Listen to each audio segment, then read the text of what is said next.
Innal hamdalillah nahmaduhu wa nasta'inuhu wa na'udzu billah min sururi anfusina wa min sayyiati a'malina. May yahdihillahu fala mudilla lahu wa may yudlilhu fala hadiya lahu. Asyhadu an la ilaha illallah wahdahu la syarika lahu wa asyhadu anna Muhammadan abduhu wa rasuluhu, amma ba'd. Qala Allah Ta'ala, ya ayyuhalladzina amanu taqullaha haqqa tuqatih wa la tamutunna illa wa antum muslimun. Fa inna asdaqal hadisi kitabullah wa khairul hadi Muhammad sallallahu alaihi wasallam wa syarrul umuri muhdatsatuha fa inna kulla muhdatsatin bid'ah wa kulla bid'atin dalalah wa kulla dalalatin finnar, amma ba'd. Aba dan Uma yang dimuliakan oleh Allah Subhanahu wa ta'ala, insyaallah tema kajian parenting menjelang berbuka ini kita ambil adalah pengasuhan juga tugas seorang ayah. Allah Subhanahu wa ta'ala menceritakan sosok peran seorang ayah bersama anaknya. Banyak Allah katakan di dalam Al-Quran. Di antaranya adalah kisah Nabi Ibrahim, Nabi Nuh, Nabi Yakub. Dan dalam surat Al-Baqarah ayat 132 sampai ayat 133. Dan juga surat Luqman ayat yang 19. Dan surat-surat lainnya, di antaranya ada surat Yusuf. Aba dan Uma yang dimuliakan oleh Allah Subhanahu wa ta'ala, di antaranya adalah dialog Luqman bersama anaknya, yang mana Allah Subhanahu wa ta'ala mengatakan di dalam Al-Qur'an, yang Allah telah menjelaskan kepada umatnya, menjelaskan kepada kita. Salah satunya adalah yang artinya, dan ingatlah ketika Luqman berkata kepada anaknya di waktu ia memberi pelajaran kepadanya, hai anakku, janganlah kamu persekutukan Allah. Sesungguhnya persekutukan Allah adalah benar-benar kezaliman yang sangat besar. Aba dan Uma yang dimuliakan oleh Allah Subhanahu wa ta'ala, siapakah ayah yang paling terbaik di muka bumi ini? Siapakah sosok ayah yang paling menjadi tauladan kita? Siapa Abah? Nabi kita Muhammad sallallahu alaihi wasallam. Apa dikatakan oleh Nabi sallallahu alaihi wasallam dalam hadisnya? Innama bu'ithu mu'alliman. Tidaklah Allah Subhanahu wa ta'ala mengutusku kecuali aku menjadi seorang guru. Aku menjadi seorang pendidik. Jadi sosok ayah yang paling terbaik di muka bumi ini adalah Nabi kita Muhammad sallallahu alaihi wasallam. Maka kita lihat hadis-hadis yang menjelaskan kebersamaan Nabi kita Muhammad sallallahu alaihi wasallam bersama dengan cucu-cucunya.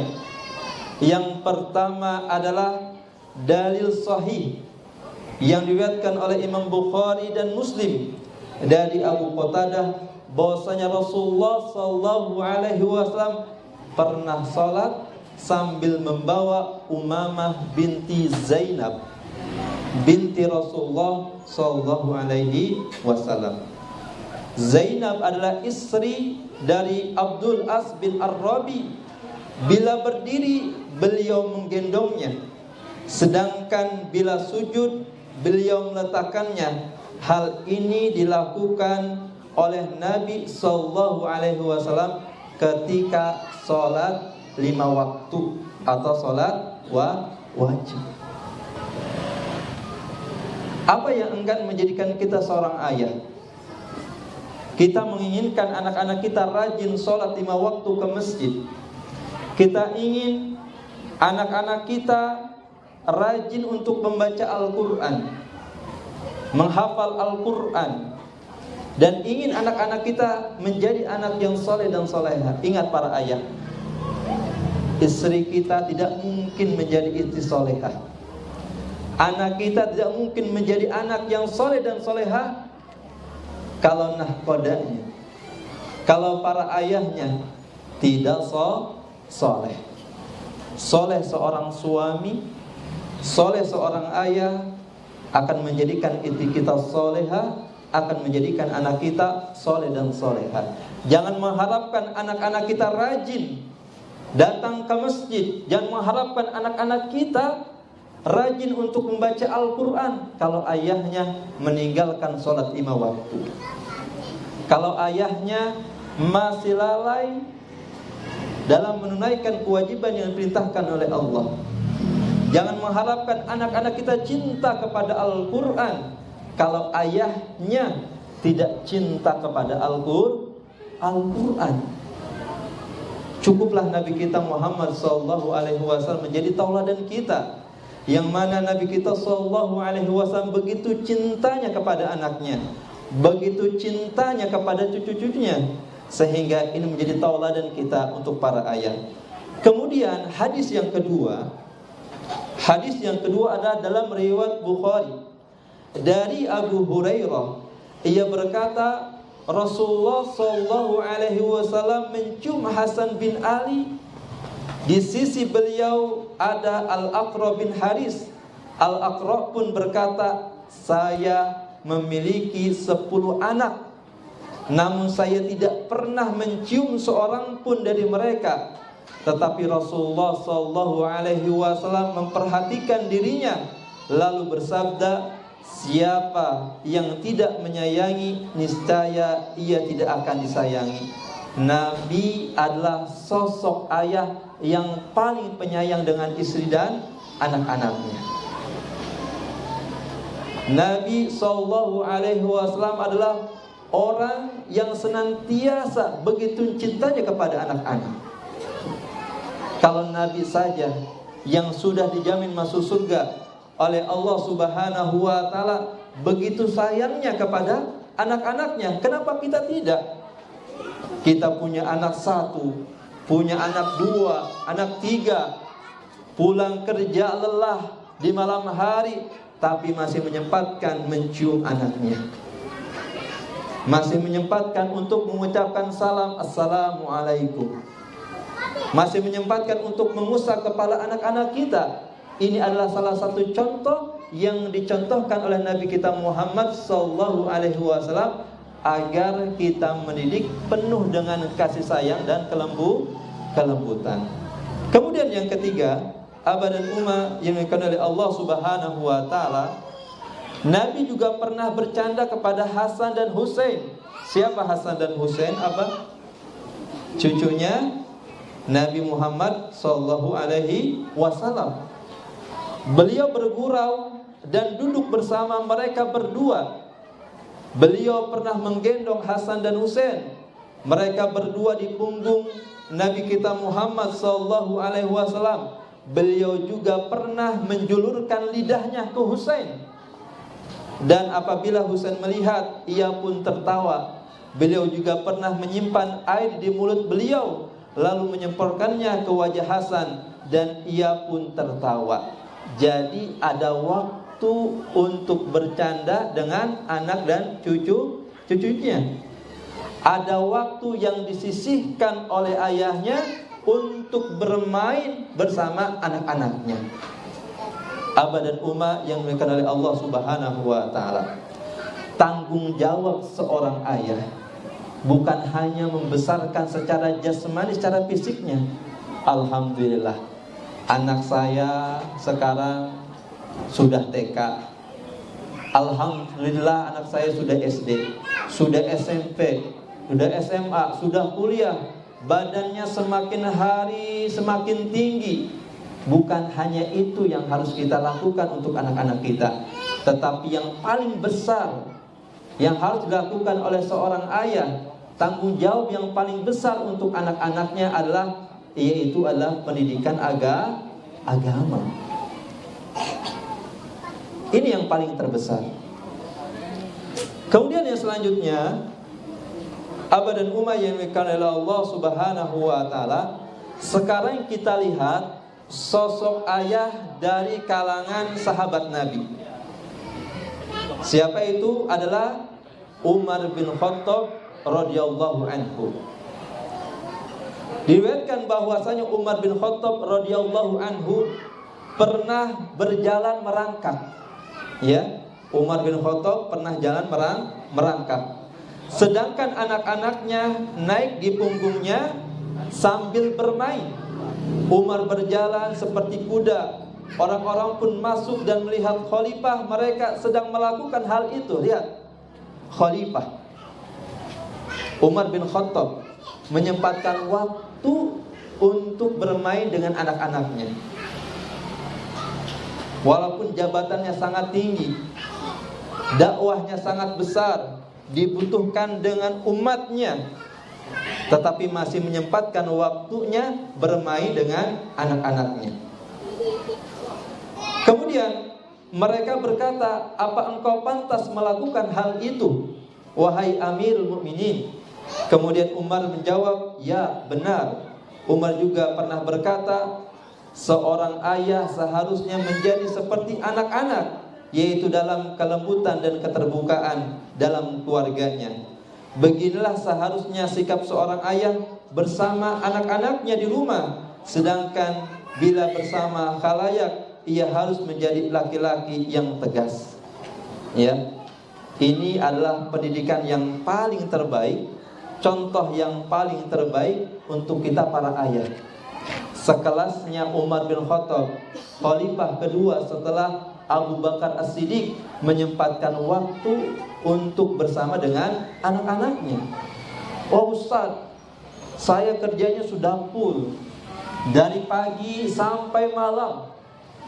Berangkat dari sholat subuh, kemudian sampai rumah pukul 9 malam, 10 malam, 11 malam. Tidak ada alasan, sesibuk apapun kita seorang ayah, harus ada waktu untuk menyempatkan kebersamaan bersama anak-anak.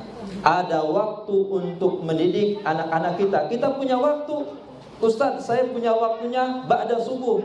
Berikan waktu pendidikan anak-anak ba'da subuh. Ustaz, saya ada waktunya ba'da sholat maghrib. Ya, sempatkan waktu ba'da maghrib. Ustaz, saya ada waktunya ba'da sholat isya. Ya, kita berikan waktu itu untuk anak kita ba'da isya. Ustaz, saya kerjanya di luar kota. Setiap hari saya tidak pulang. Terkadang saya pulang sebulan sekali, terkadang saya pulang 5 bulan sekali, terkadang saya pulangnya setahun sekali." Ingat para ayah, tidak ada yang bisa membatasi kita, seorang ayah, untuk peduli pendidikan untuk anak-anak kita. Kita sekarang punya yang namanya media sosial. Kita bisa video call. Ya, kita kerjasama dengan istri kita, "Bunda, ya alhamdulillah walaupun ayah jauh dari anak-anak, tetapi masih ada media sosial. Nanti ayah video call. Ayah itu pulangnya ba'da asar. Nanti ayah sempatkan waktunya ba'da maghrib untuk pendampingan anak-anak saya melalui video call."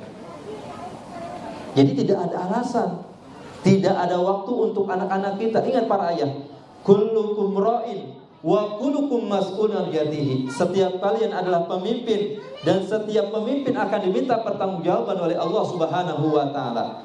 Bukannya ustaz dan ustazah, bukannya Ustaz Faiz, bukannya Ustaz Nopal, bukannya Ustaz Bayu, bukannya Ustazah Nurul, bukannya Ustazah Nenis, tetapi yang pertama kali yang akan diminta pertanggungjawaban oleh Allah Subhanahu wa taala adalah kedua orang tuanya.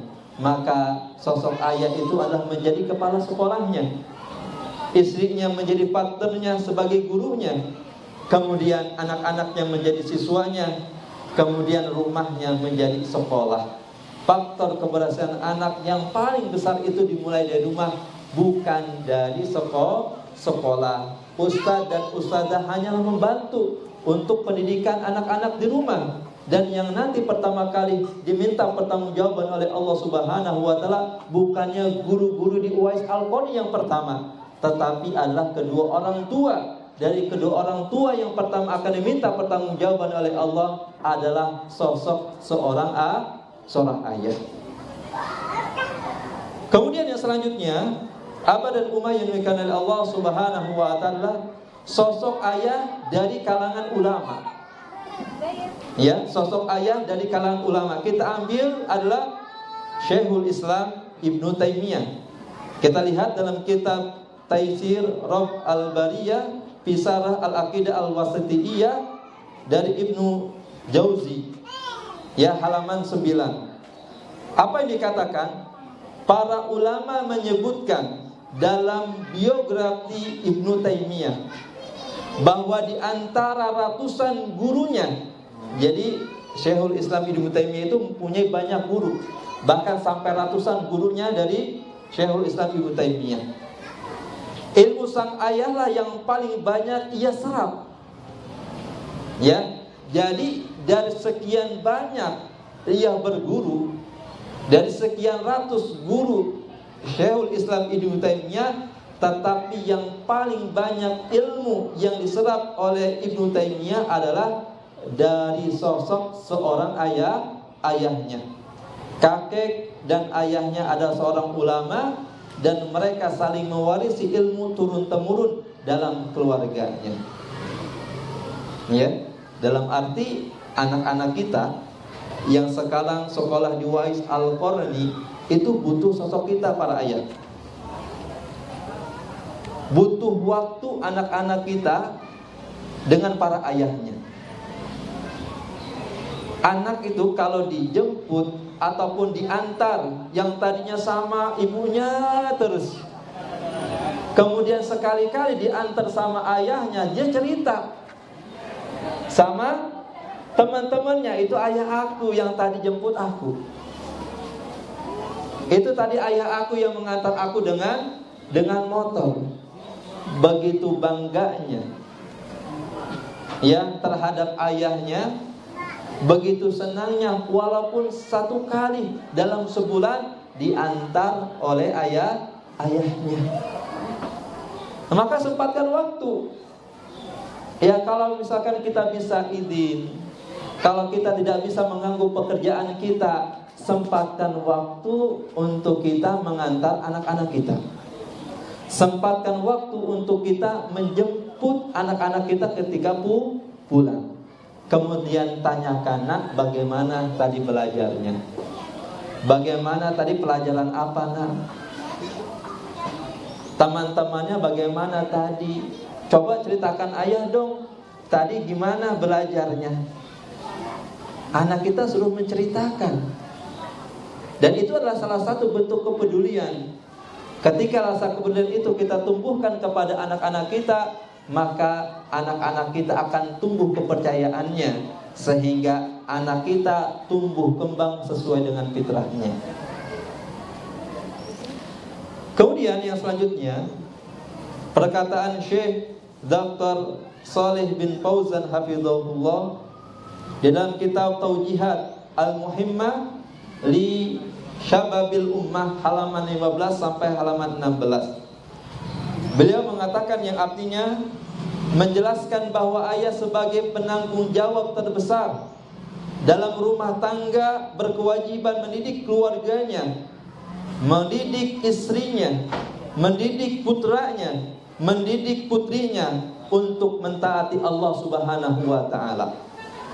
Ia berkewajiban menumbuhkan, yaitu semua anggota keluarganya, dari istrinya, dari anak laki-laki dan perempuannya, berdasarkan asas ketaatan kepada Allah Subhanahu wa taala. Kemudian Syekh Dr. Shalih Fauzan hafizahullah, hal yang pertama yang dilakukan oleh seorang ayah, pendidikan yang pertama untuk istri dan anak-anaknya adalah pendidikan tauhid.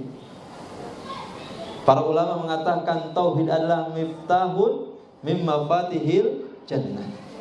Tauhid adalah kunci dari kunci-kunci disebabkan seorang dimasukkan ke dalam surganya Allah Subhanahu wa taala. Bahkan Nabi SAW dakwah selama 13 tahun, 10 tahun di kota Mekah, yaitu mendakwahkan tentang masalah tauhid. 3 tahun sisanya mendakwahkan tauhid di kota Madinah. Dan Allah Subhanahu wa taala mengatakan dalam Al-Qur'an, "Walaqad ba'atsna fi kulli ummatin rasulan an ibudullah wajtanibut taghut." Dan sungguh aku utus setiap umat ini adalah rasulan, seorang rasul. Untuk apa? An ibudullah, untuk mentauhidkan Allah Subhanahu wa taala, wajtanibut taghut, dan menjauhi sesembahan-sesembahan yang disembah selain Allah Subhanahu wa taala. Dan bahkan Nabi SAW bersabda dalam hadis riwayat Muslim, orang-orang yang senantiasa beriman kepada Allah, orang-orang yang mentauhidkan Allah Subhanahu wa taala, yang mengesahkan Allah Subhanahu wa taala, dan orang-orang yang senantiasa menjauhi kesyirikan, maka Allah Subhanahu wa taala masukkan ke dalam surga. Tadi di awal dialog Luqman kepada anaknya, pendidikan yang pertama adalah tentang masalah tauhid. Ya bunayya la tusyrik billah inna syirka la dzulmun adzim. Wahai anakku, janganlah engkau mensekutukan Allah Subhanahu wa taala, karena kesyirikan adalah kezaliman yang sangat besar. Dialog Luqman, sosok seorang ayah yang berdialog kepada anaknya, pendidikan yang pertama diberikan oleh Luqman adalah tentang masalah tauhid. Dan tauhid ini merupakan akal, fondasi. Ibarat rumah, cuma ada gentengnya saja, cuma ada kerangkanya saja, tetapi tidak ada fondasinya. Ketika ada angin yang besar, ketika ada gempa, sangat tidak kuat, yang akhirnya rumah itu runtuh. Begitulah seorang muslim, ya, sholatnya baik, puasanya baik, tetapi tauhidnya, fondasinya rusak, maka ini adalah menjadikan PR atau pekerjaan rumah yang sangat besar. Terutamanya ada tentang masalah pendidikan. Bahkan Nabi SAW, nahnu nata'alamal iman qabla an nata'alamal Qur'an. Dahulu kami mengajari anak-anak kami, yang pertama adalah tentang masalah iman, tentang masalah tauhid, sebelum mengajari tentang masalah Al-Qur'an. Jadi pendidikan tauhid ini adalah paling utama dan yang paling penting yang harus kita berikan kepada anak-anak kita. Kemudian yang kedua, kata Syekh Dr. Shalih bin Fauzan hafizahullah, yang kedua, tanggung jawab pendidikan yang kedua yang harus diberikan adalah tentang pendidikan adab. Nabi SAW adalah sosok yang paling muaddib, adalah sosok yang paling beradab. Bahkan Nabi SAW mengatakan di dalam hadisnya, innama bu'ithtu muaddiban. Tidaklah Allah Subhanahu wa taala mengutusku kecuali aku adalah seorang yang punya akhlak yang paling baik. Maka Nabi SAW juga mengatakan dalam hadis yang lain, innama bu'ithtu liutamima makarimal akhlak. Tidak Allah Subhanahu wa taala mengutusku kecuali aku adalah untuk menyempurnakan akhlak. Para ustaz dan ustazah yang mendidik anak-anak di Wais Al-Qarni tidak bangga anak-anak yang hafal misalkan 2 juz, 3 juz, 1 juz, banyak hafalan Al-Qur'annya, banyak hafalan hadisnya, tetapi tidak mempunyai adab kepada keluarganya, tetapi tidak mempunyai adab kepada guru-gurunya, tetapi tidak mempunyai adab kepada kedua orang tuanya. Bukanlah apa yang dibacakan oleh anak-anak kita, hafal juz yang ke-1, hafal juz 30, hafal juz 29, tetapi tidak mencerminkan apa yang dikatakan oleh Allah di dalam Al-Quran, yaitu tentang masalah akhlak. Dan kami lebih bangga anak-anak yang hafal Al-Quran 1 juz tetapi punya adab kepada Allah, adab kepada Rasulullah, adab kepada kedua orang tuanya, adab kepada temannya, adab kepada gurunya. Dan kami lebih bangga lagi anak-anak yang baik agamanya, tetapi diiringi juga dengan adab-adab yang baik. Nah, maka kami pesan para ayah, para bunda, sebentar lagi pekan depan insyaallah ya, kita sudah mulai ya libur ya, yang mana insyaallah di hari Selasa ya, insyaallah ya, hari Selasa malam Rabu sudah dimulai malam pertama untuk sunnah iktikaf insyaallah ya, hari Selasa malam Rabu. Sekolah Uwais titip nasihat ini untuk para ayah sebagai pengingat untuk para bunda. Yang pertama adalah untuk anak ketika di rumah selalu bertakwa kepada Allah Subhanahu wa taala. Ittaqillaha haitsuma kunta. Bertakwalah kepada Allah Subhanahu wa taala dimanapun anak-anak kita berada.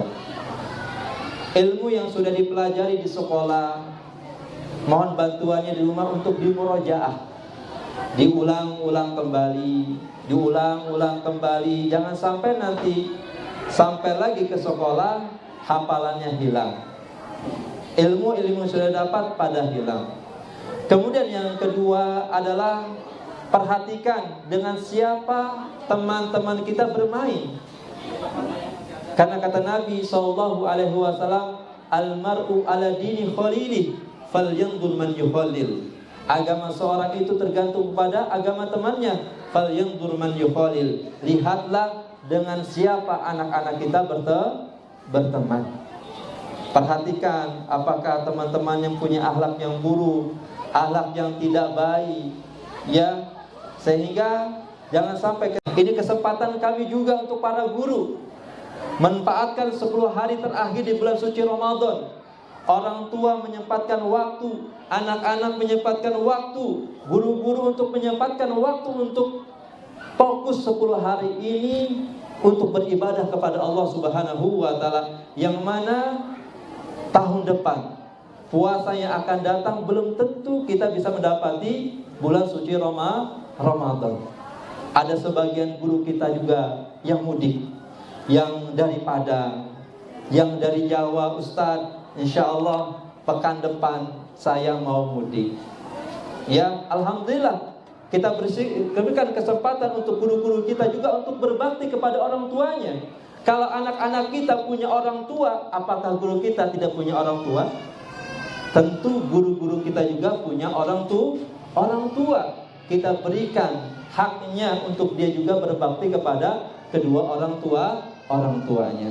Ya, sekali lagi kita manfaatkan waktu 10 hari ini untuk kita memanfaatkan waktu sebaik-baiknya di 10 hari di bulan suci Ramadan. Kemudian kita gunakan waktu juga untuk kita berbakti kepada orang tua kita ketika nanti kita mudik. Dan sekali lagi mohon kerjasamanya dari orang tua semuanya, agar mohon bimbingannya dan kerjasamanya untuk perhatian anak-anaknya ketika di rumah. Kemudian yang selanjutnya, pentingnya figur seorang ayah. Ini dikatakan oleh salah satu penyair berkata, wa yansha'u nashi'ul fityan minna ala ma kana awadahu abuhu. Dan anak-anak kita tumbuh sesuai dengan apa yang ayahnya biasakan kepada dirinya. Kalau ayahnya biasa untuk sholat 5 waktu ke masjid, insyaallah anak pun terbiasa untuk sholat 5 waktu ke masjid.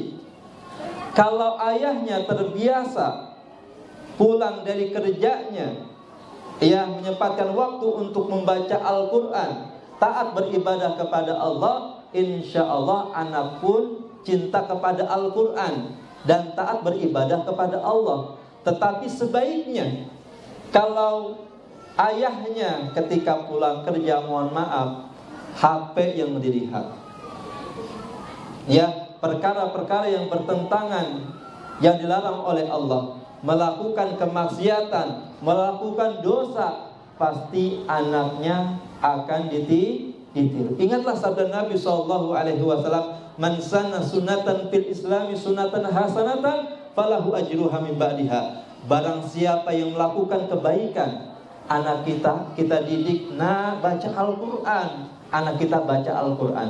Nah sholat 5 waktu, anak kita bergegas sholat ke masjid 5 waktu.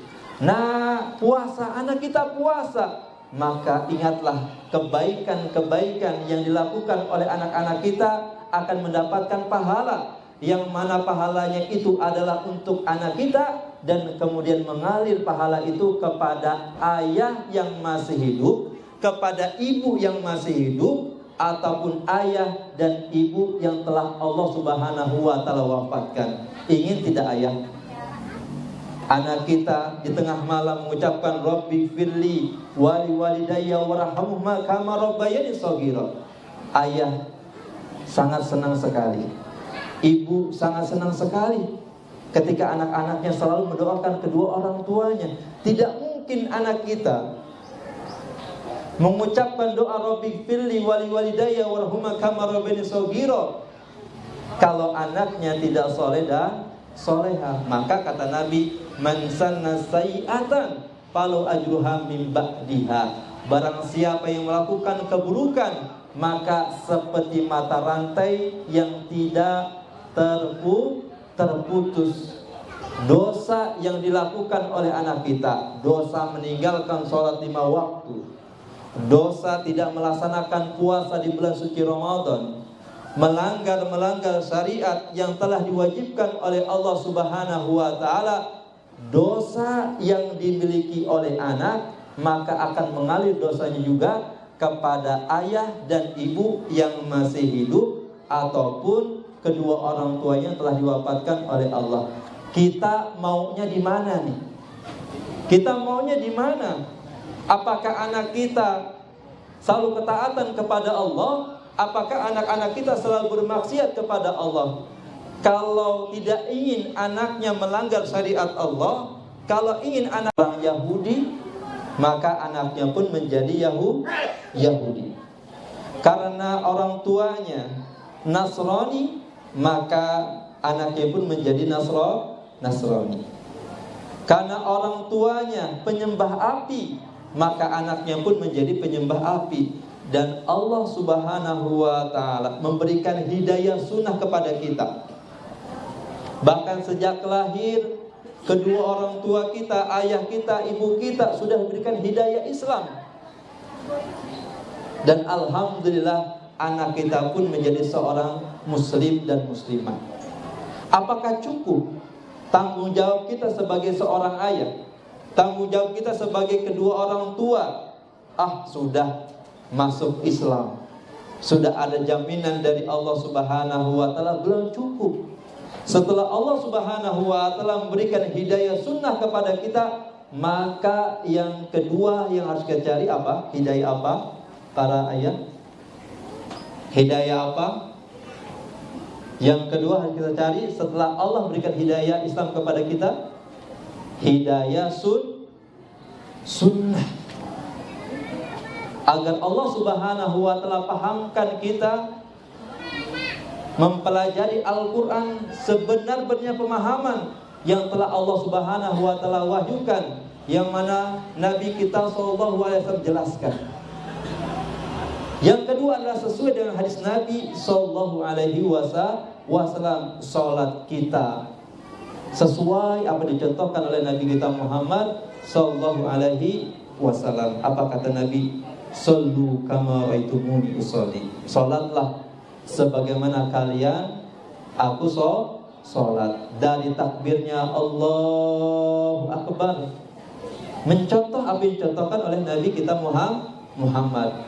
Kemudian adalah iftitahnya, kemudian iktidalnya, kemudian ruku'nya, sujudnya, sampai salamnya.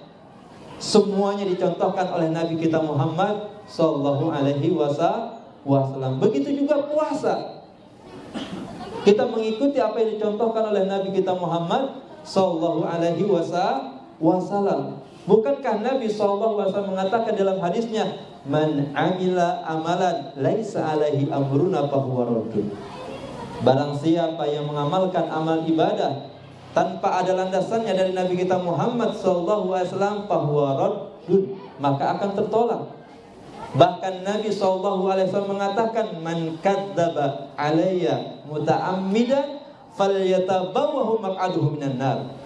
Barang siapa yang berdusta atas namaku.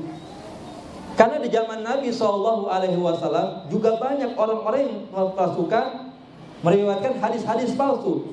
Salah satunya adalah hadis palsu yang tersebar adalah bisa dilihat di dalam silsilah hadis dhaifah karangan Syekh Albani. Salah satunya adalah barang siapa yang tidak membeli terongku maka bukan dari golongan Nabi Muhammad SAW. Dia jualan sayur. Untuk melariskan dagangan sayurnya, dia mencatut nama Nabi Muhammad SAW agar dagangan sayurannya laris. Maka dia membuat hadis palsu, riwayat palsu mengataskan atas nama Nabi Muhammad SAW. Maka Nabi SAW mengatakan, man kadzdzaba alayya muta'ammidan, barang siapa yang berdusta atas namaku, falyatabawwahu maq'adahu minan nar, maka Allah Subhanahu wa ta'ala tempatkan di dalam api neraka orang-orang yang berdusta atas nama Nabi Muhammad sallallahu alaihi wasallam. Kemudian zakat kita, kemudian umroh kita, haji kita, ibadah kita yang pada hari ini.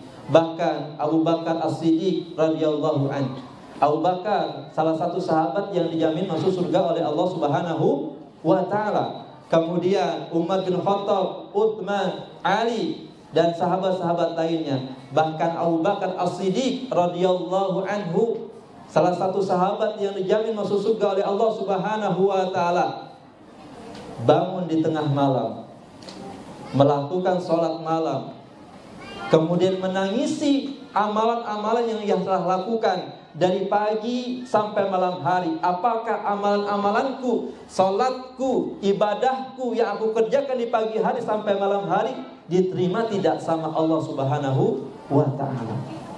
Sosok Abu Bakar As-Siddiq yang sudah dijamin masuk juga oleh Allah. Kita yang penuh dosa, masih banyak kurangnya. Apa yang buat kita masih lalai untuk selalu mengerjakan hal-hal yang dilarang oleh Allah Subhanahu wa ta'ala? Minimal sholat 5 waktu, jangan sampai kita lalai. Karena lalainya saya ada ancaman dari Allah Subhanahu wa ta'ala, fawailun lil musallin, celakalah bagi orang-orang yang lalai dalam sholatnya. Para abah yang dimuliakan oleh Allah Subhanahu wa ta'ala. Kemudian yang selanjutnya adalah karakter yang harus dimiliki oleh seorang ayah. Yang pertama adalah ikhlas di dalam mendidik anak-anaknya. Maka Nabi SAW mengatakan, innamal amalu binniyat. Amal perbuatan seorang itu tergantung pada niatnya. Niat kita apa untuk mendidik anak-anak kita? Tentu yang pertama ikhlas karena Allah, untuk mengharapkan pahala di sisi Allah Subhanahu wa ta'ala.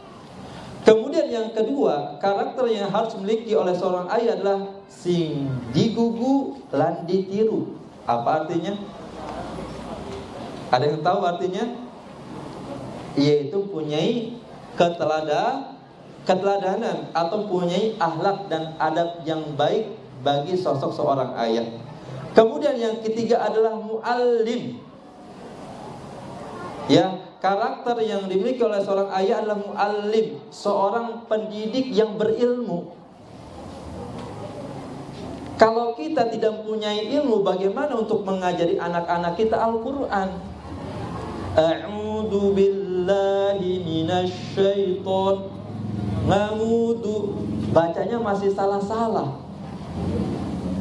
Mengajarkan tauhid masih banyak yang salah. Mengajarkan doa-doa harian masih banyak yang salah. Masih banyak ibadah-ibadah yang diajarkan oleh sosok seorang ayah masih banyak yang salah-salah. Kalau misalkan seorang ayah mengajarkan komputer salah, mengajarkan teknisi komputer buka ini, buka kabel ini, buka ini. Paling juga kalau salah bisa meleduk itu, yang namanya komputer. Tetapi kalau orang tua salah mendidik tentang masalah agama, berarti mempersiapkan anak-anak untuk penyimpangan dalam agamanya di masa yang akan datang. Maka dari itu sosok seorang ayah harus belajar. Belajar dan belajar. Sampai kapan Ustadz kita belajarnya? Sampai Allah Subhanahu wa taala katakan dalam hadis Nabi, hatal mamat, sampai Allah wafatkan kita. Itu adalah batas terakhir. Maka di Uwais Al-Qarni ada sekolah orang tua yang alhamdulillah sekarang ini masih untuk para ummahatnya. Setiap hari Rabu ya, sebulan 2 kali untuk tahsin, sebulan 2 kali untuk bahasa Arab dasar, sebulan kali untuk kajian parenting. Tujuannya apa sekolah menyediakan itu adalah agar orang tuanya pun belajar, anak belajar, orang tua belajar. Orang tua yang belajar insya Allah memberikan ilmunya sesuai dengan ilmunya, bukan asal-asal. Dan mudah-mudahan ya, nanti ada agenda untuk para bapak-bapaknya. Kira-kira bapak-bapaknya hari apa nih yang bisa? Malam bisa? Ya, malam bisa enggak? Sebulan sekali. Ya, mudah-mudahan ya. Coba nanti sekolah Uwais Al-Qarni coba men-share ya ke grup. Kita buka program sebulan sekali untuk para ayahnya. Mungkin waktunya malam, ba'da sholat isya sampai pukul 21.00. Ya, ini ruangan masih banyak. Ya, ruangan masih banyak. Ya, kesempatan kita untuk belajar. Ya, mudah-mudahan nanti kita bisa agendakan. Kemudian yang selanjutnya, titik perjuangan seorang ayah itu sampai mana?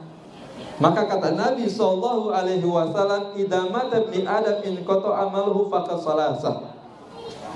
Shadaqatun jariyah, al-ilmu. Yang kedua adalah al-ilmu yantafa'u bih, ilmu yang bermanfaat. Ayah dan bunda menitipkan anak di sekolah Uwais, mengeluarkan yang namanya uang masuk, kemudian SPP, yang mengeluarkan dana untuk pendidikan anak, itu adalah salah satu investasi yang terbesar untuk kedua orang tua. Jangan pelit untuk masalah anak-anak. Toh kembali anak kita baik untuk pendidikannya kembali kepada orang tuanya. Kemudian yang selanjutnya adalah, yang ketiga adalah waladun soleh yad'ulah.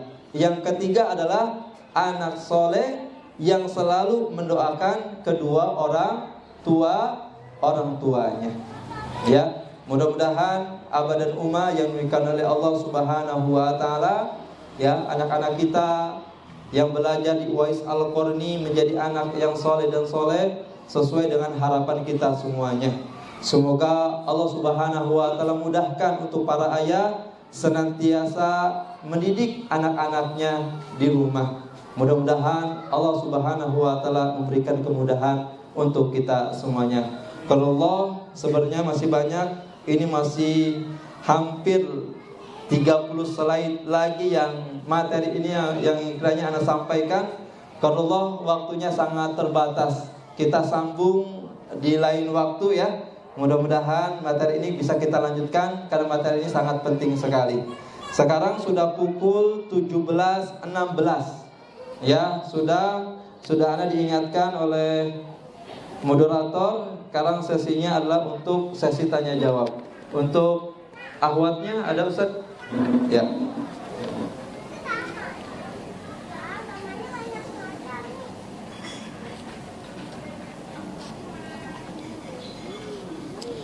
Baik.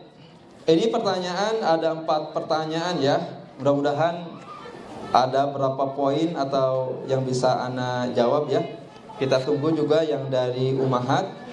Langsung saja pertanyaan yang pertama dari Ikhwan, nanti Ana mix ya. Dari Ikhwan 1, nanti dari Akhwat juga 1, nanti Ana mix. Yang pertama adalah bagaimana cara menasihati anak yang susah bangun pagi? Ya, bagaimana cara mengatasi anak yang susah bangun pagi? Baik. Yang pertama adalah yang harus diberikan pendidikan yang pertama adalah pendidikan keteladanan untuk anak-anak kita. Ya. Berarti keteladanan itu yang harus dimiliki adalah seorang ayah ataupun seorang ibu. Ayah dan ibu konsisten. Kapan bangunnya, kapan tidurnya. Istiqomah. Ketika ayah dan ibunya sudah memberikan keteladanan yang baik, tidur tepat waktu, bangun tepat waktu, insya Allah dari keteladanan ini nanti lama-kelamaan anak mengikuti. Mungkin kita pernah mendengar cerita tentang Musa cilik yang menghafal Al-Quran usia 5 tahun 25 juz. Kemudian umur 6 tahun hafal 30 juz. Bapak-bapak hafal berapa juz? Alhamdulillah, juz manggah Ustaz. Tapi alhamdulillah, ya ada yang hafal 1 juz, 3 juz, alhamdulillah. Ya. Nah, kemudian bagaimana caranya untuk mendidik Musa agar Musa ini untuk menjadi penghafal Al-Quran? Yang pertama adalah bukan langsung memberikan hafalan untuk Musa, dipaksa untuk menghafal, tidak. Yang pertama adalah abinya, ibunya dari Musa memberikan contoh. Bangun di tengah malam untuk sholat malam, kemudian membaca Al-Quran, kemudian menghafal Al-Quran. Terus begitu dilakukan oleh orang tua Musa, yang akhirnya melihat keteladanan dari orang tuanya. Kemudian dicoba untuk Musa ini umur 3 tahun, dicoba. Pada awalnya Musa masih ngantuk-ngantuk, ya masih ngantuk-ngantuk, sampai dimandikan. Masih dimandikan pun sholatnya sama ayahnya, ya di malam hari itu masih ketiduran. Yang akhirnya dengan keteladanan dan kesabaran, ya hari demi hari akhirnya Musa terbiasa bangun sholat tahajud. Kemudian setelah itu membaca Al-Quran. Setelah membaca Al-Quran, dia menghafal Al-Quran. Hafal berapa lembar dari ayat Al-Quran, ya hafal 1 juz, 2 juz.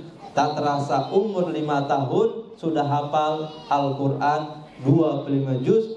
Kemudian umur 6 tahun hafal Al-Quran adalah 30 juz. Jadi yang pertama itu adalah keteladanan bagi seorang ayah dan ibu. Tidak mungkin anak kita bangunnya tepat waktu kalau ayahnya pun setiap hari sholat subuhnya kesiangan. Jam 6 baru bangun, setengah 7 baru bangun. Anaknya pengen bangun sholat subuh, tapi ayahnya bangunnya setengah 7. Itu gimana logikanya? Jadi keteladanan yang paling penting yang pertama. Yang kedua adalah buatkan kurikulum di rumah. Kalau bicara masalah pendidikan, bukan hanya kurikulum itu berada di sekolah, di rumah pun ada kurikulumnya. Minimalnya apa bagian kurikulumnya? Buatkan jadwal keseharian untuk anak-anak. Kapan bangun tidurnya, kapan jadwal mandinya, kapan jadwal untuk sarapan paginya, kapan berangkat sekolahnya, belajar di sekolah, belajarnya dari pukul berapa, pulangnya sampai berapa. Kemudian kapan tidur siangnya, kapan belajarnya, kapan tidur malamnya. Ya, dibuatkan jadwal itu. Kemudian ayahnya dan ibunya membacakan kepada anak-anaknya. Dikumpulkan tuh anak-anaknya. Nah, ya, ayah dan bunda ini adalah guru untuk kalian. Sekarang ayah dan ibu akan membacakan jadwal harian kalian. Tidur harus pukul sekian, bangun jam sekian, ditempel di sini ya nak. Ini ada reward dan punishment-nya, ada thawab dan iqobnya. Kalau dalam Islam pendidikan anak itu ada disebut dengan thawab dan iqob, reward dan punishment, penghargaan dan hukuman. Ada tuh kita terapkan di rumah. Ya, kita buat kesepakatan. antara orang tua dan anak. Kalau anak-anak kita melanggar juga, kita lihat jadwalnya iqamnya ini. Nah, dari akhwat ya. Ya, ini agendanya mungkin untuk para suami ya. Jadi para akhwat ini pertanyaan cuma satu ya. Baik, assalamualaikum. Waalaikumsalam. Ustadz, ada berapa tipe suami? Ada beberapa tipe suami yang pada dasarnya kurang memiliki leadership atau kepemimpinan dalam rumah tangga, sehingga mau tidak mau seorang istri menyambillah fungsinya. Ya, apakah sikap istri tersebut menyalahi hukum agama? Masya Allah ini curhatan apa gimana? Masya Allah, pertanyaan sangat bagus. Saya awali dalam hadis Nabi SAW. Hadis ini ma'ruf. Hadis ini sering kita dengar. Hadis ini mungkin di antara kita para ayah sudah hafal. Nabi SAW mengatakan, kullukum ra'in wa kullukum mas'ulun an ra'iyatihi. Setiap kalian adalah pemimpin, dan setiap pemimpin akan diminta pertanggungjawaban oleh Allah Subhanahu wa ta'ala. Allah Subhanahu wa ta'ala berfirman dalam surat At-Tahrim, ya ayyuhalladzina amanu qu anfusakum wa ahlikum nara wa quduhan nas wal hijarah. Dari hadis Nabi, dari firman Allah Subhanahu wa ta'ala surat At-Tahrim, menjelaskan bahwasanya sebelum kita mendidik istri dan anak-anak kita, maka sosok suami yang pertama harus diperbaiki. Agamanya, akhlaknya, dan semuanya, termasuk adalah kepemimpinan. Karena kepemimpinan di dalam rumah tangga bukannya istri, adalah suami. Dan bagaimanakah Ustaz kalau misalkan leadershipnya atau kepemimpinan lebih dominan seorang istri dibandingkan sosok suami? Maka sosok suami harus terus belajar. Paham tidak tentang hak-hak dan kewajiban bagi seorang suami? Kalau hak-hak dan kewajiban bagi seorang suami sudah dipahami, insya Allah dia paham bahwasanya leadership atau kepemimpinan yang paling tinggi adalah dari sosok suami, bukan dari sosok seorang istri. Jadi intinya adalah terus belajar dan belajar. Insya Allah lama-kelamaan Allah akan berikan pemahaman bagaimanakah menjadi sosok suami yang ideal, bagaimanakah menjadi sosok suami yang dianjurkan oleh Allah dan Rasulullah SAW, bagaimanakah tipe seorang suami yang diperintahkan oleh Allah dan Rasulullah SAW. Kalau ia belajar sedikit aja tentang bab hak-hak dan kewajiban bagi seorang suami, pasti dia paham tentang sosok kepemimpinan. Wallahu a'lam bishawab. Masih ada waktu? 17.27, masih ada waktu. Kemudian yang selanjutnya, yang kedua, bagaimana cara mendidik anak yang kinestetik dan suka memukul atau merusak barang? Bagaimanakah cara mendidik anak yang kinestetik dan suka memukul atau merusak barang? Yang pertama, anak kinestetik itu bukannya anak autis. Yang pertama. Yang kedua, anak kinestetik itu bukannya anak ABK, bukannya anak berkebutuhan khusus. Pahami, ada sebagian orang tua, ada sebagian kita orang tua di luar sana yang belum bisa memahami.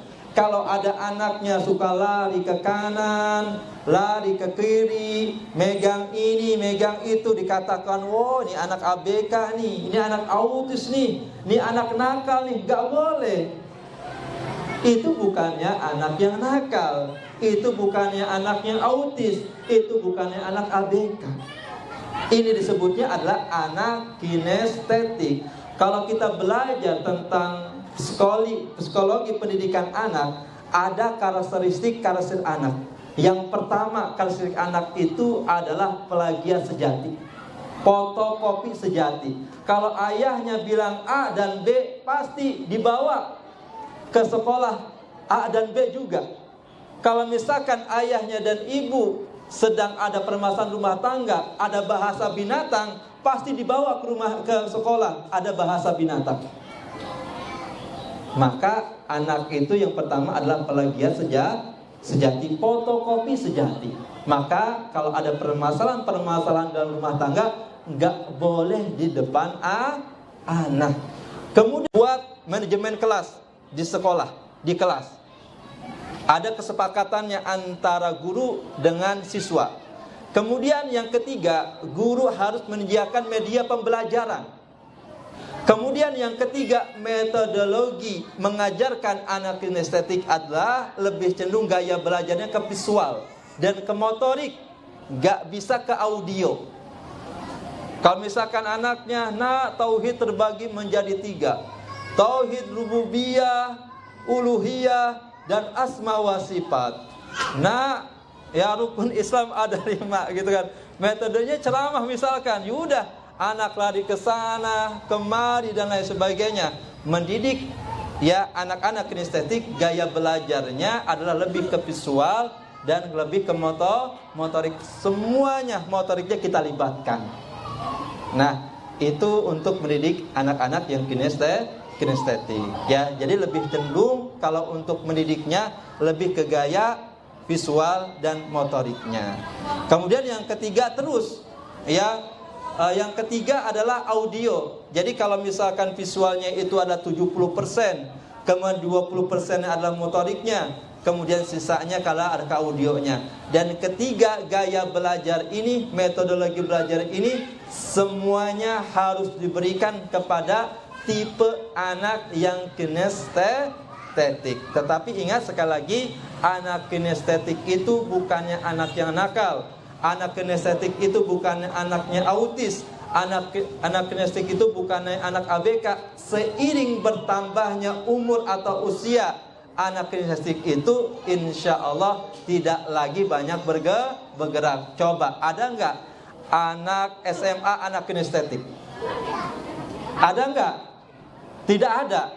Ada nggak anak SMP anak kinestetik? Ketika belajar lari ke sana kemari, nggak ada anak SMP nggak ada. Yang ada hanyalah usia TK dan SD kelas 1, 2, dan 3. Maka orang tua bersabar dan guru-guru pun bersabar ketika anak-anak siswa TKA, TKB lari ke sana kemari. Maka disitulah diuji kesabaran seorang guru TK. Maka guru TK itu ada istilahnya mempunyai 1000 mata. Ya, harus mempunyai 1000 mata, harus peka dengan anaknya, harus fokus ke depan, harus fokus ke samping, harus fokus ke belakang. Sedikit aja nggak fokus sama anaknya, tiba-tiba anak-anaknya jatuh. Tiba-tiba anaknya naik ke atas. Tiba-tiba anaknya naik ke atas meja dan lain sebagainya. Itu bukannya anak nakal, itu namanya anak kinestetik. Orang tua dan guru insya Allah kalau paham mendidik anak tersebut, ya insya Allah mudah sebenarnya. Ya insya Allah mudah. Ya, wallahu a'lam bishawab. Kemudian yang ketiga adalah bagaimana cara mendidik anak yang tantrum apabila apa yang diminta tidak dikasih agar tetap tenang. Anak tantrum itu banyak penyebabnya. Anak tantrum itu yang pertama penyebabnya karena kelelahan. Ya, maka dalam mendidik anak-anak itu nggak boleh mempush anak. Semuanya harus masuk. Oh, ayo nak belajar tauhid, ayo nak belajar matematika dari pagi sampai malam. Kita ada 1 gelas, kita tuang air. Kalau kepenuhan, kira-kira airnya keluar atau tidak? Airnya akan tumpah. Kira-kira kalau kita makan kekenyangan enak tidak? Minum kebanyakan enak tidak? Maka kata Nabi SAW, kalau makan itu 1/3, kalau minum itu 1/3. Dan siapkan udaranya juga sepertiga. Enggak boleh kekenyangan. Kalau kekenyangan tidak enak. Begitu juga kita mendidik anak-anak, enggak boleh semuanya harus pulang dari US Alkoni langsung privat, nanti belajarnya belajar lagi, tidak ada tidur siang dan lain sebagainya. Abah dan Uma, anak kita bukannya robot. Anak kita masih TK, anak kita masih SD, anak kita masih butuh proses. Jangan memaksakan. Kalau kita terlalu memaksakan, yang akhirnya hasilnya tidak dapat. Ingat, dulu anak di pondok pesantren belajar dari pukul 7 sampai 10 malam. Ketika meminta sesuatu, walaupun merengek, tetapi ada konsekuensinya, ada pendidikan yang akhirnya nanti anak-anak tidak terbiasa untuk meminta-minta sambil merengek. Tetapi hal yang paling terbesar untuk menghadapi anak tantrum adalah lihat dulu akar muasalnya. Karena kelelahankah, karena kecapeankah, dan lain sebagainya. Kalau misalkan karena kelelahan, ya kurangi porsi-porsi yang tidak bermanfaat untuk anak-anak kita. Kalau misalkan karena ngantuk, jadwal lagi untuk jadwal tidur anak-anak kita. Baik jadwal tidur di malam hari ataupun jadwal tidurnya adalah di siang hari. Wallahu a'lam bishawab. Kemudian yang selanjutnya, masih ada Ustaz? Sudah habis? Kalau Allah ada satu lagi pertanyaan belum bisa Ana jawab, ini menjadi PR ya bagi Ana. Wallahu a'lam bishawab. Ada kuis, ya belum. Antum dulu infokan. Ya, sekarang sesi kuis bersama. Sekarang saya terakhir sesi kuis antum. Abah dan Umar, semoga dimuliakan Allah Subhanahu wa taala. Sekarang kita memasuki sesi kuis. Insyaallah akan kuis ya, Pak Nahari, Pak RT, Pak RW boleh ikut kuis juga. Insyaallah ini kuis ini bukan hanya untuk para abahnya ya, masih ada waktu abah ya. Begitu juga untuk para ummahatnya. Tetapi yang lebih banyak insyaallah untuk para kuisnya untuk para ayahnya. Karena kajian kita parenting ini memang kita khususkan untuk para ayahnya. Kalau para ummahatnya sering ya belajarnya sebulan ya bisa 2 kali ya, sebulan 4 kali, ditambah lagi dengan parenting. Tapi pertanyaan yang pertama ya langsung dijawab untuk Ikhwan ya. Silakan mic-nya ada di depan Ustaz ya.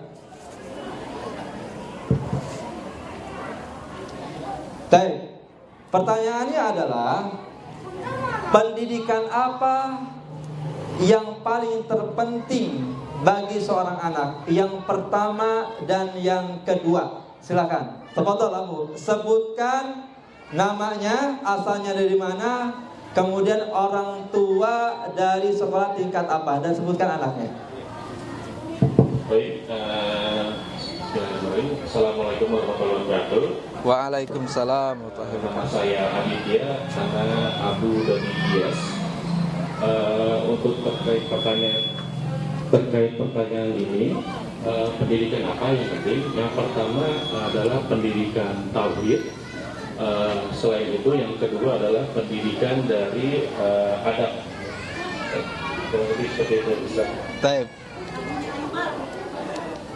Masya Allah, ahsantum, barakallahu fikum, ahsan. Taib, berikan Ustaz. Ya, buat.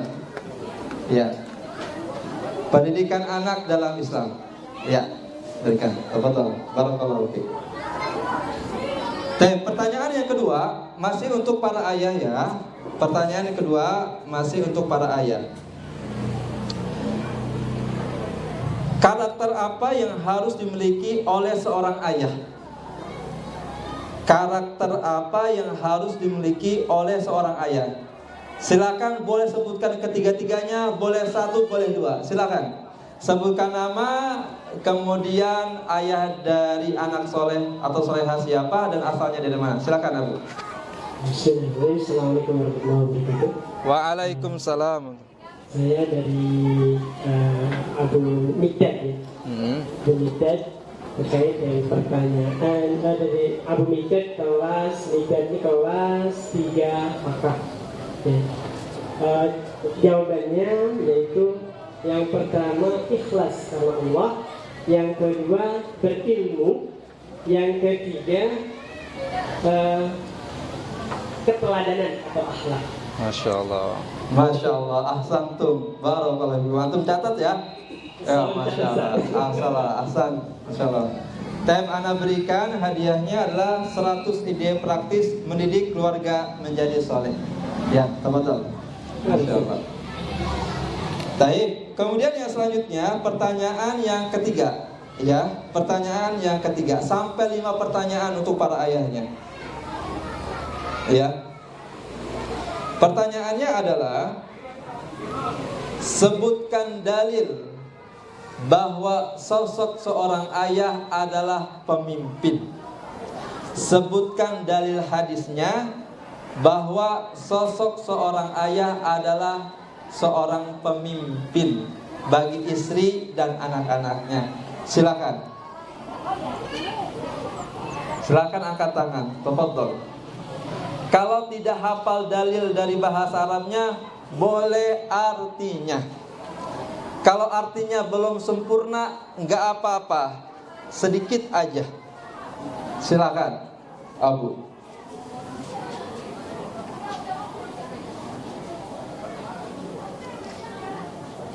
Ayo.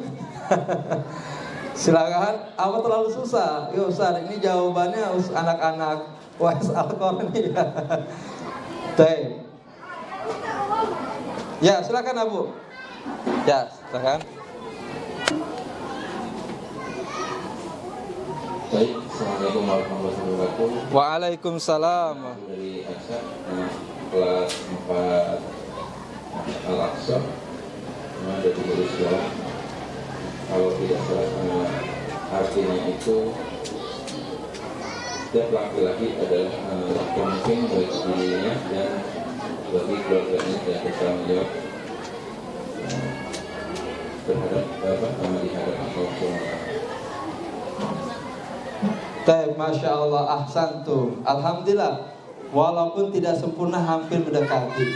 Ya, ana sedikit menambahkan ya. Hadisnya adalah kullukum ra'in wa kullukum mas'ulun an ra'iyatihi. Setiap kalian adalah pemimpin dan setiap pemimpin akan diminta pertanggungjawaban oleh Allah Subhanahu wa taala. Masyaallah, ahsantum. Masyaallah, tafadhol. Ya. Ya, tafadhol. Barakallahu fiik, Bu. Masyaallah. Kemudian pertanyaan yang keempat. Ya, pertanyaan yang keempat adalah dialog Luqman bersama anaknya itu terdapat dalam surat apa?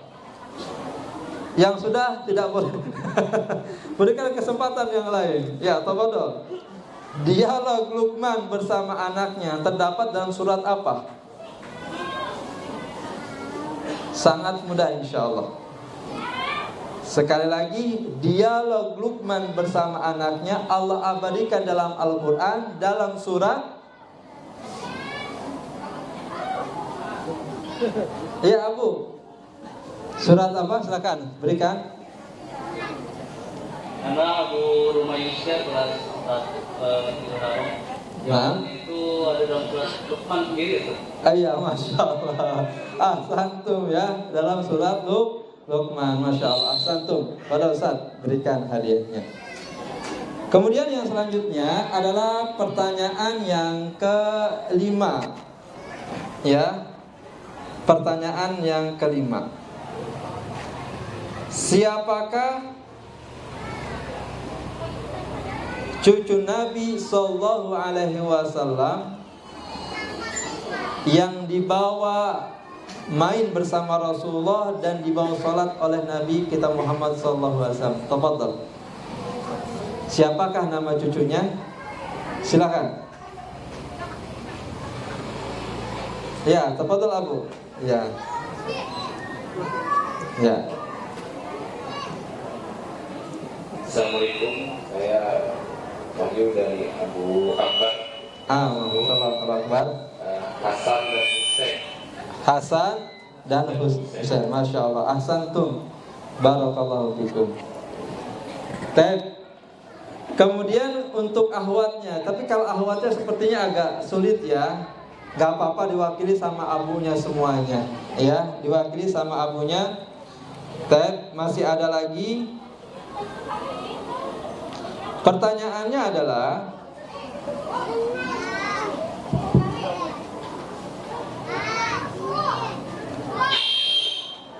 siapakah sahabat Nabi Sallallahu Alaihi Wasallam, ya, yang disebutkan bahwasanya pernah berjalan merangkak sedangkan anak-anaknya naik di punggungnya bersama sambil bermain, berjalan seperti kuda. Orang-orang pun masuk melihat dia bukan hanya sebagai seorang khalifah, tetapi di luar itu. Sebutkan, tafadhol. Silakan Abu, ada di luar pagar. Silakan. Ya, silakan, Masya Allah.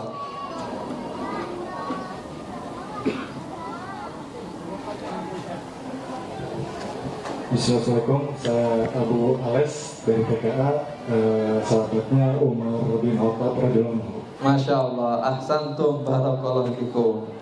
Kemudian pertanyaannya lagi, ya kita habiskan ya. Sebutkan nama ulama yang mana ulama ini adalah mempunyai ratusan gurunya. Kemudian sosok ayahnya menjadi gurunya, sosok kakeknya menjadi gurunya. Sebutkan siapakah nama ulama ini. Tafadhol. Silakan Abu. Silakan Abu, tanya. Ya. Assalamualaikum warahmatullahi wabarakatuh. Waalaikumsalam. Untuk jawabannya, itu kayaknya kita lihat. Ya, Masya Allah, ahsan. Syekhul Islam Ibnu Taimiyah. Masya Allah, ahsantum, barakallahu fikum. Tafadhol. Ya. Dua lagi pertanyaan. Ya. Masih ada waktu? Ya, masih ada waktu ya. Pertanyaannya adalah,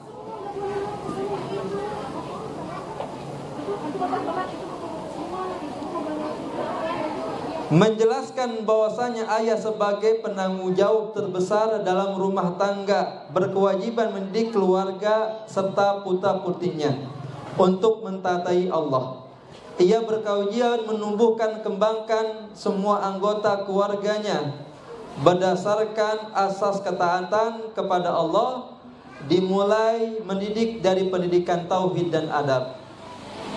Bernama siapakah syekh ini? Silakan. Ini perkataan syekh siapa? Tafadhol yang bisa menjawab.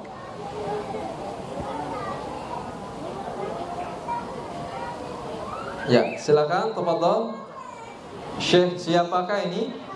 Syekh doktor siapakah ini? Silakan. Tafadhol.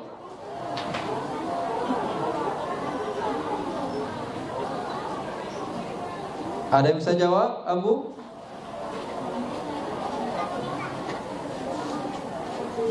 Taib. Anda ganti. Apa arti dari muaddib dan muallim? Apa arti dari muaddib dan muallim?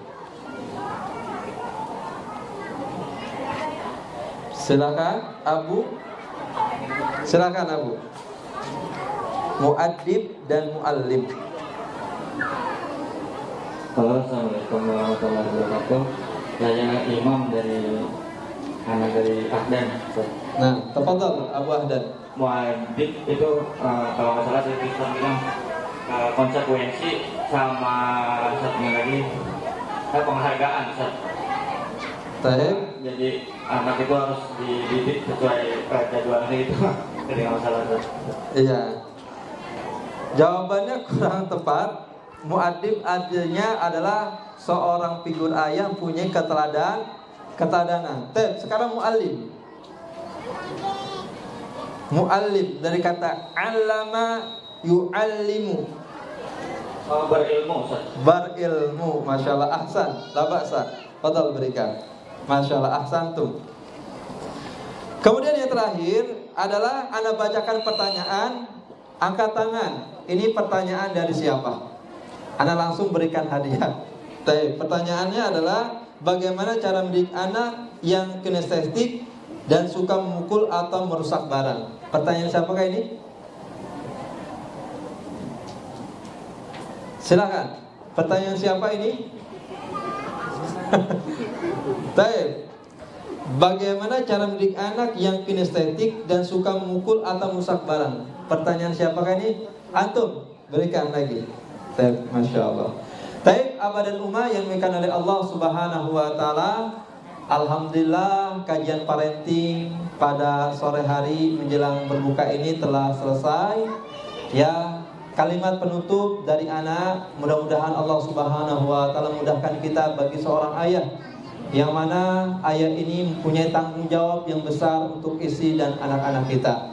Mudah-mudahan Allah Subhanahu wa Ta'ala memberikan kemudahan bagi kita seorang ayah untuk kemudahan di dalam mendidik keluarga kita.